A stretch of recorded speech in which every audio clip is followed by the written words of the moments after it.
भोगड़ी।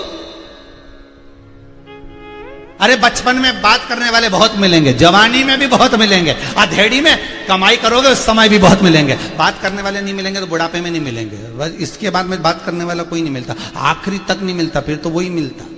वो भी बहुत अच्छी बात करता है, ईमानदारी की बात है। कभी एकांत में शंकर जी से बैठ के बात करना, बहुत अच्छी बात करेंगे, पूछेंगे आपसे क्या हाल चाल। आखिरी में भी आप शमशान की बात तो जाने तो मंदिर में एकांत में बैठ जाओ, कभी मौका मिले तो अकेले, और बैठकर एक बार बात तो करो उस देव अधिदेव महादेव से, उस शंकर से दिल की बात करो।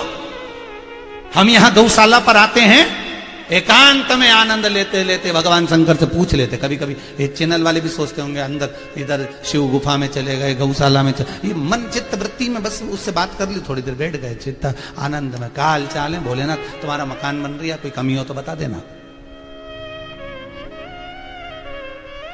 सारी सूचना देते हैं। सोमानी जी बोले हैं, आए हैं, कथा का आनंद दिला रहे हैं, तुम देख लेना, हो मकान बना रहे। और भी तुमको कुछ चीज चाहिए हो, सोमानी जी यहीं हो, बता देना। शंकर ओ घड़ी एक एक उससे कुछ मत छुपा, दिल की सब कह दो। अरे और धर्म में तो रविवार के दिन जाके कहते हैं, और धर्म में तो रविवार को जाते हैं अपने दिल की बात कहने लेके कि इनके सामने सब कह दो। और हमारे धर्म में तो हम रोज ही कह दो शिव जी से, वो एक दिन के लिए नहीं, माता पिता तो रोज के लिए होते, दिल से कह। और भगवान ने तारकाक्ष, विदुम्माली और कमलाक्ष की तीनों के प्राणों को हर लिया। शिव जी बड़े नंदी का रूप रख कर आए थे, उनका शीश कमलाक्षकी ने काटा, नेपाल में जाकर गिरा, पशुपति नाथ बन गए भगवान। भगवान शिव पशुपति नाथ, पशुपति नाथ शंकर बनकर विराजित हो गए। आनंद हो गया, केदारेश्वर के रूप में शिव का आदर धड़ हो गया। तीनों राक्षसों का संहार कर दिया मेरे देवाधिदेव महादेव ने। आनंद में अलमस्त होकर शिव बैठे, शंकर बैठे। फिर निवेदन, शिव जहां एकांत में हो, शंकर जहां अकेला हो, वहां थोड़ी देर बैठना। अभी तो ये कुबेरेश्वर धाम में किसी को आने की अनुमति नहीं, कोरोना महामारी के कारण, लॉकडाउन के कारण। जब बाबा कृपा कर दे, ये कोरोना महामारी समाप्त हो जाए, लॉकडाउन हट जाए, उसके बाद, और अभी तो बाबा बैठे ही नहीं है, जब बैठे एकांत में तब आपको मौका मिले, और अंदर जाकर जब बाबा के मंदिर में आप एकांत में कुछ क्षण बैठो, कुछ क्षण जब बैठोगे तो आपके दिल की बात आप बाबा से कह सकोगे। बाहर की कोई चीज आपको दिखेगी ही नहीं। मां, ये कुबेरेश्वर जो मंदिर बन रहा है, इसमें बाहर का कुछ नहीं दिखेगा। आप अंदर एक बार चले गए ना, तो उसमें ना तो खिड़की है ना झरोका है। बस एक बार अंदर जाके बैठ गए तो बस भोलेनाथ है तुम हो, पार्वती जी है, गणेश जी है, कार्तिक है, नंदीश्वर है, तुम हो, और अपने दिल की बात सब कह दो, बाबा से सब निवेदन करो, कोई नहीं उस बीच।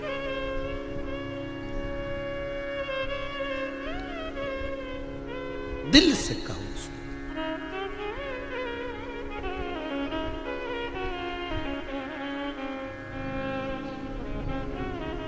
लगन तुमसे लगा बैठे जो होगा देखा जाएगा, तुम्हें अपना बना बैठे जो होगा देखा जाएगा। शिव ओघड़ी, दानी, दातार, शंभो, त्रिलोकी का नाथ विराजमान। समय आया, तारकाक्ष, विदुम्माली, कमलाक्ष की सब समाप्त हो गए। शिव भगवान भोलेनाथ आनंद में विराजमान थे। समय आता है आगे, देवता और राक्षसों ने मिलकर मंथन किया, और उस मंथन में अमृत जो निकला, उस अमृत को देवता सब बांट रहे हैं। भगवान मोहिनी स्वरूप धारण कर आए, इसीलिए आज की एकादशी है मोहिनी एकादशी। भगवान मोहिनी स्वरूप धारण कर कर जैसे अमृत को कलश को लेकर आए थे और देवताओं को बांटा गया था, उसी में जाकर राहु बैठ गया था। अमृत तो चले गया था, ऐसा नहीं कि अमृत नहीं गया, गया। देखो राक्षस है राहु, पर अमृत गया उसके अंदर, उसके कंठ में, तो उसका एक पुण्य सामने आ गया। जब यह शिव पुराण रूपी अमृत किसी के अंदर जाता है तो उसके पुण्य प्रबल होते हैं। चंद्र दौड़ कर गया था शंकर भगवान के पास में कि राहु मुझे बर्बाद कर देगा, नष्ट कर देगा। शिव जी ने चंद्र को अपने मस्तक पर बिठा लिया, इतने में राहु आ गया। राहु और कहीं नहीं जा सकता था, पर चंद्रदेव के पास राहु दौड़ कर आया, चंद्र को देखकर शिव जी के। शंकर जी ने पूछा क्या हुआ, हुआ क्या, क्यों आया है, क्या कारण है तेरा आने का। शंकर भगवान ने जब पूछा तो राहु कहता है आप चंद्रदेव को अगर मस्तक पर बिठा सकते हो तो मैं राक्षस हूं क्या, मुझे नहीं बिठा सकते। शंकर भगवान वाले क्यों नहीं बिठा सकते, चल बैठ गया ऊपर। शिव जी ने उस राहु को भी अपनी जटा में बिठा लिया। इसीलिए शिव महापुराण की कथा कहती है शंकर भगवान पर एक लोटा पानी जब हम चढ़ाते हैं तो 9 ग्रह सारे राहु केतु शुक्र मंगल बुध गुरु शनि सब अनुकूल हो जाते हैं, क्योंकि सारे ग्रह शंकर जी की जटा में भरे। कहीं नहीं जाना अपने को, एक ही पकड़ लो बस शंकर को। सब देवी देवता ने, शनि महाराज ने, राहु महाराज ने, केतु महाराज ने, सारा महाराज। अच्छा ये सारे ग्रह गड़बड़ करते हैं, बस एक ही ग्रह गड़बड़ नहीं करता है ना। तुम देखो कभी सूर्य गड़बड़ कर रहा है, कभी मंगल गड़बड़ कर रहा है, कभी बुध गड़बड़ कर रहा है, कभी शुक्र गड़बड़ कर रहा है, कभी राहु गड़बड़ कर रहा है, कभी केतु गड़बड़ कर रहा है, कभी शनि गड़बड़ कर रहा है। बस एक ही गड़बड़ नहीं करे, गुरु। जो गुरु ग्रह होता है वो कभी गड़बड़ नहीं करता, एकदम शांत। तो किसी ने पूछा गुरु महाराज से कि तुम्हारा ग्रह गड़बड़ नहीं करता कभी, तो गुरु महाराज बोले करने से फायदा भी क्या है, थोड़ी देर बाद गड़बड़ करेंगे फिर सीधे होना पड़ेगा। शनि की ढैया 7.5 की गई तो बाद में वापस सीधा हो गया। राहु की वक्रिता हटी, वापस सीधा हो गया। केतु की गड़बड़ हुई, फिर वापस सीधा हो गया। ये सारे ग्रह कभी ना कभी तो ठीक होते हैं ना। आज कोरोना महामारी चल रही है, आज व्यापार लोगों का पिट गया, पर इतना 2 साल अगर लोगों का व्यापार पिटा है तो भगवान कुछ सोचा ही होगा ना। अच्छा इसके बाद हो सकता है ऐसा अंबारियां खोल दे कि तुमसे बटोरा ना जाए, ये तो उसके। इसलिए शांति, गुरु जो ग्रह है बिल्कुल शांत ग्रह, शांति बना के रखो, आराम से बैठो। जब गुरु प्रबल होता है तो घर में अच्छे काम हो जाते हैं। जब गुरु थोड़ा सा मन उदास करके बैठ जाता है तो घर में थोड़े काम अर्चन, लड़के की शादी नहीं हो रही, लड़की का ब्याह नहीं हो रहा, मकान नहीं बन रहा, समझ लो थोड़ा सा गुरु का मुख उतर गया। इसलिए गुरु महाराज बड़े अलम। तो किसी ने पूछा गुरुदेव गुरु ग्रह बड़ा प्रबल ग्रह, परंतु ये चुप रहे। गुरु ग्रह बोलता है कि हम तो चुप रहने में फायदा, दादा अपने को ज्यादा लफड़ा पसंद, शांति रखो। इसलिए गुरु जी के पास जब भी जाओगे ना तो एक ही बात के ठीक है जो हो रहा है ना होन दो, आग लगे बस्ती में अपन रहो मस्ती में, क्या किसको रोइए चादर तान के सोइए, अलमस्त क्या माथा पच्ची करो।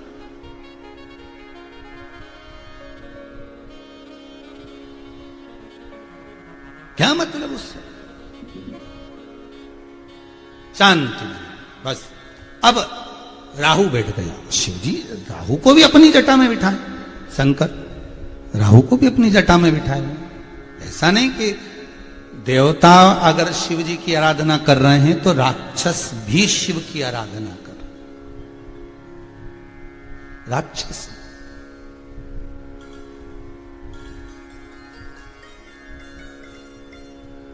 उत्तराखंड से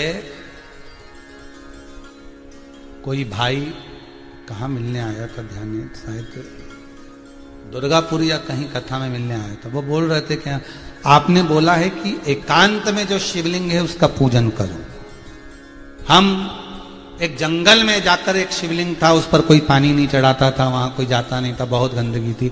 हम वहां जाकर सफाई कर कर पूजन करने लगे। तो उस व्यक्ति ने शायद अगर वो कथा सुन रहा होगा तो उससे कहेंगे कि कल अपना फोटो और जो लीला वहां पर दर्शन करी है उसका फोटो दे। तो उसने बताया कि जब से शंकर पर हमने जल चढ़ाया, वहां सफाई कर दी, तब से वहां पर एक हाथी आता है और वहां बैठकर शंकर का अनुमोदन कर कर चला जाता है। पर वो दिखता नहीं है, परंतु वो जो उसके चरण के चिन्ह और वो जो गंदगी कर कर जाता है, वो सब चीजें अर्थात उसकी नजर आती। तो मैं कहूंगा अगर वो कथा दुर्गापुर आए थे वो कथा में, तो अगर वो कभी अपना फोटो जरूर।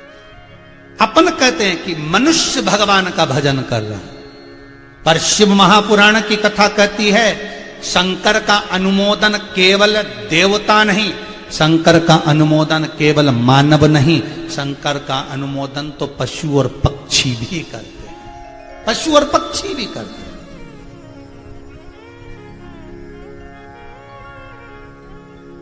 शिव का अनुमोदन पशु और पक्षी भी कर रहे हैं, वो भी मस्ती में, शिव मस्ती में डूबे। तो ये मोहिनी जो अवतार लिया, देवताओं को बांटा अमृत, राक्षसों को। समुद्र का जो जल निकला था, जो फेन था समुद्र का, जब कलश निकला था, ऊपर ऊपर जो समुद्र का फेन उस अमृत के कलश में भरा गया था, वो इन राक्षसों को पिला दिया। देवताओं को अमृत राहु ने भी पी लिया। उसकी बुद्धि, राहु ने जैसे ही अमृत पिया, थोड़ी सी बुद्धि सबरी और शंकर जी की जटा में जाकर बैठ गया। शिव महापुराण की कथा कहती है एक बार भी अगर आप शंकर की कथा को सुन रहे हो, भगवान का भजन कर रहे हो, शंकर का अनुमोदन कर रहे हो, शिव महापुराण की कथा के रसतत्व में डूबे हुए हो, तो यह पक्का है कि आप शंकर की जटा में जरूर जाकर बैठोगे, अर्थात शिव आपको स्वीकार जरूर करेगा। शंकर स्वीकार कर ले।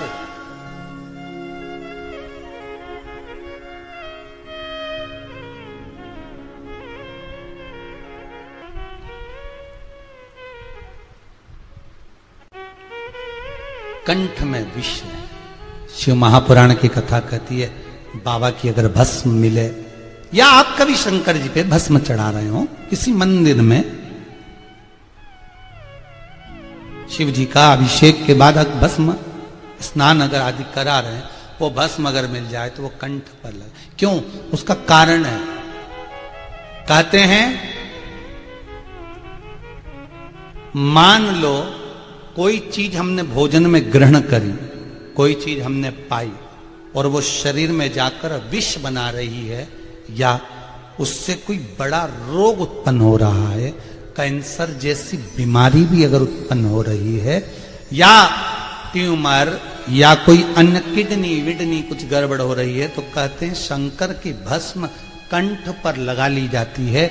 जो मुख में राल बनती है, शंकर की भस्म लगा हुआ कंठ जब राल बनाता है मुख के अंदर, जो थूक बनता है राल बनती है, जो जल बनता है इन जिह्वा के द्वारा, वो जल दिन रात जब हृदय के अंदर, शरीर के अंदर जाता है, तो वो औषधि बना देता है, जिससे कोई बड़ी बीमारी नहीं होती, बीमारी कट जाती है, बीमारी समाप्त हो जाती है। हो गई बड़ी बीमारी तो आप भस्म लगाओ, कंठ पर भस्म लगाना चालू करो और फिर जांच कराओ, फिर चेकअप करवाओ, फिर भले आपकी रिपोर्ट कहीं पर भी जाए, और कंठ पर भस्म लगाओ, कंठ पर भस्म। एक बेटी ने प्रश्न करा है कहीं मंडी दीपादिक से, तो उसने कहा है गुरुजी गले में कुछ प्रॉब्लम हो रही है, कहीं कुछ गांठ हो रही है कहीं, तो मेरा निवेदन रहेगा कुछ दिन बाबा की भस्म बुलवा ले, महाकाल राजा की, काशी विश्वनाथ की भस्म बुलवा, और उस भस्म को आप जल में चाहो तो गीला कर लो, चाहो तो गंगा जल अगर हो तुम्हारे घर में तो उसमें गीला कर कर बाबा की भस्म को हथेली पर लेकर उसको कंठ पर जहां प्रॉब्लम जहां, तो वहां त्रिपुंड बना ले कि मेरा शंकर मेरे कंठ पर बैठा है, अब औषधि वो देगा। अब औषधि वो देगा।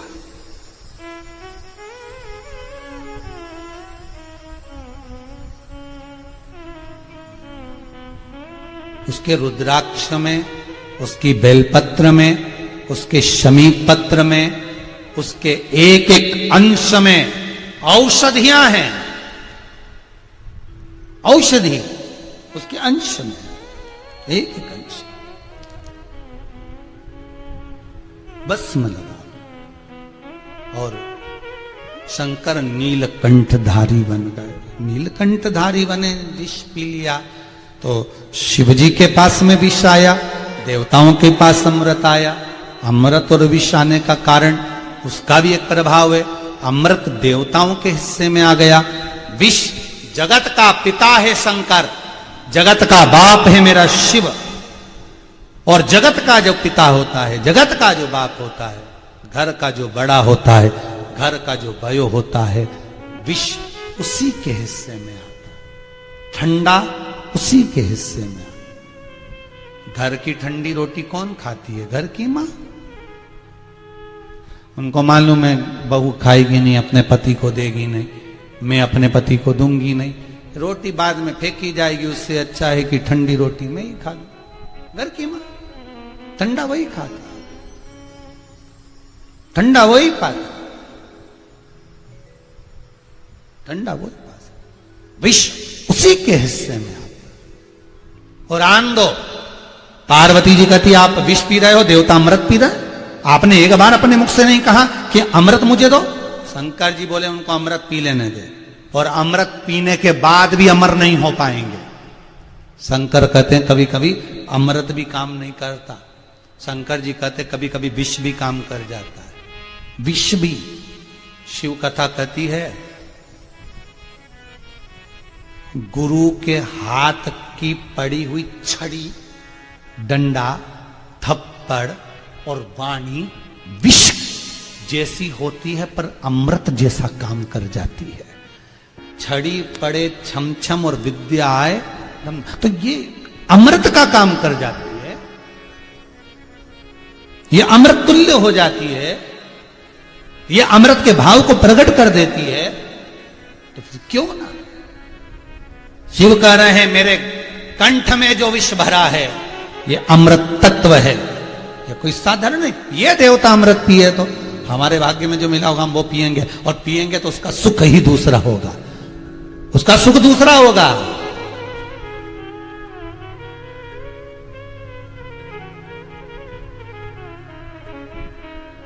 भगवान दिया, शंकर ने लिया और नीलकंठधारी कहला गए। औघड़ दानी है वो।